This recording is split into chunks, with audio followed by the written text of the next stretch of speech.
bustin' heads. Spring Thunder is brought to you by Realtree, Woodhaven Custom Calls, Huntera, Federal Premium Ammunition, Bog Pod, the National Wild Turkey Federation, and Cabela's.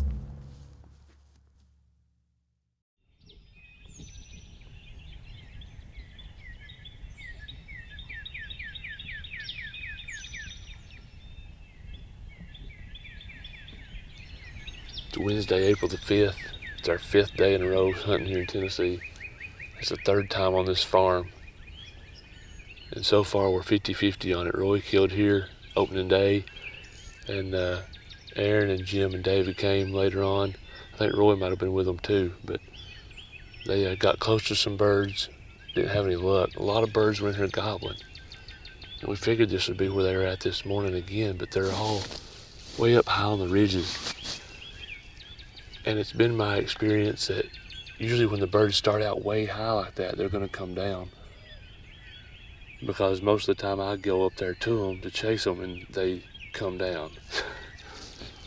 Where I should have started out in the first place. But yeah, this is the field that David burned off earlier in the year and sowed wheat, and as you can see, it's greening up pretty nicely.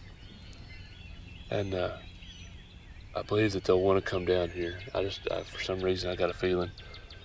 You know, they've been in the woods all day yesterday, all evening. They're going to want to come out here to these fields and stretch some feathers out and try to find some of these hens that are out walking around.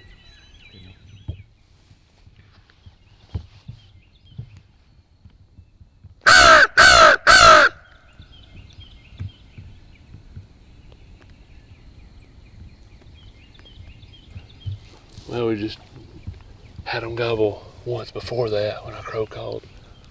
We believe they're right around the corner here in the field. We'll try to get up to them trees right there. So we couldn't hear this side from where we were at on the other side. We got it's probably about a 4-acre food plot that's been turned under. Had a lot of clover and wheat in it, and then topsoiled again with wheat. So that was probably about 5 weeks ago. So they may be standing right in the middle of it. Let's hope.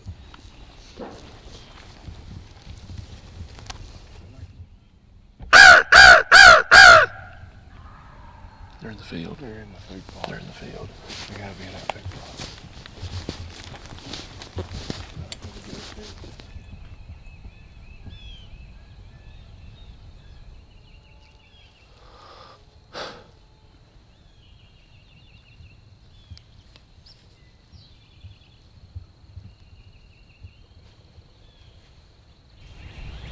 As you can see, we're pretty close to some turkeys now, but earlier we started out on the other side of the farm.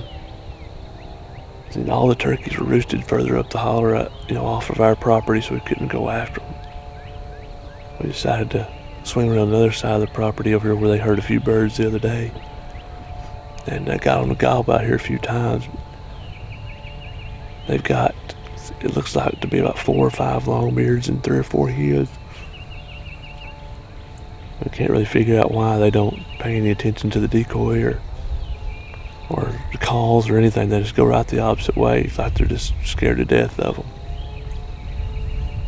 Aaron says that he sees this thing a lot on properties that have a lot of birds, like this one does. There's a lot of birds on this place. They're just so used to seeing other turkeys that they just don't pay as much attention to the decoys as they do maybe to a place where there's not as many. So we decided just to quit pushing them and lay the decoy down and just kind of watch them and see if they start working their way back this way. If they do, we're going to go ahead and get set up here in the edge. I guess Or take a nap. Take a nap. But if they do, we're going to get set up here in the edge and just let them work back by us, and hopefully the gobblers will be in range of the guns when they walk by out here in the field. Bad thing is, I don't know if they're going to leave that food plot or not.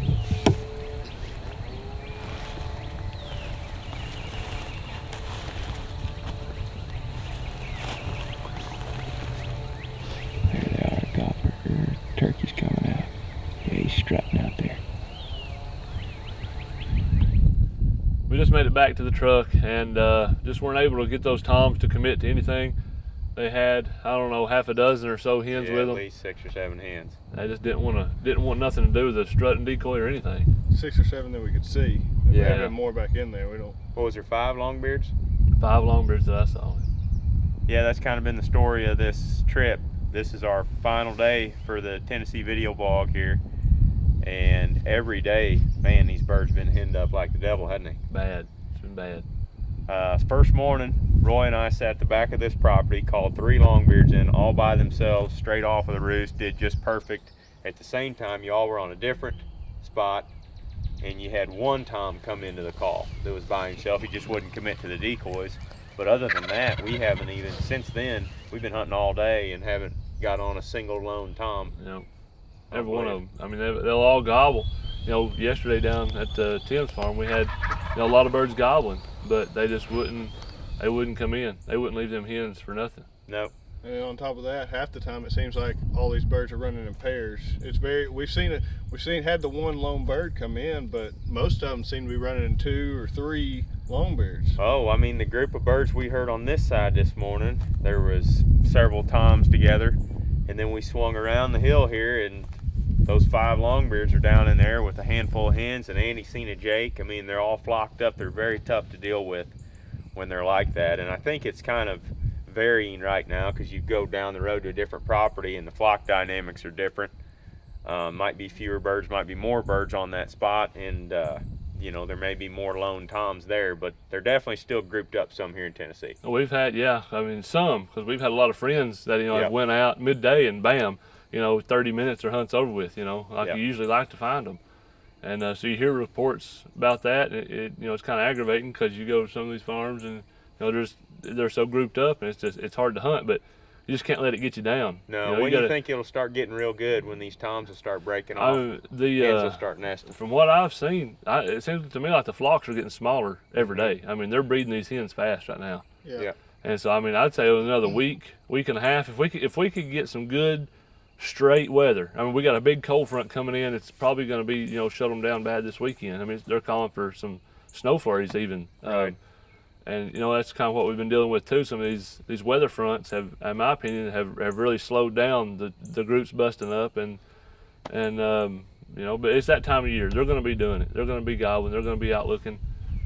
Just have to wait to get them busted up. I'd say another week and a half, and it'll start getting good here. Yeah, I agree with you. Mid-April be the real good time, around the 15th or so, when them hens first start nesting. You all start sacking them up. Yeah. Seems like you guys go on a pretty good streak every year there, where you calling me about every day or 2 days saying, "Oh, got another one down, and that's just, we're just waiting for that time to happen right now. It's tough. They've been tough on us. This is the toughest hunting we've had in 5 years down here opening week. It is. Yeah, it really has. But that's going to wrap it up for the video blogs down here in Tennessee. I'm headed to Kansas or Missouri or Arkansas next. I don't really know.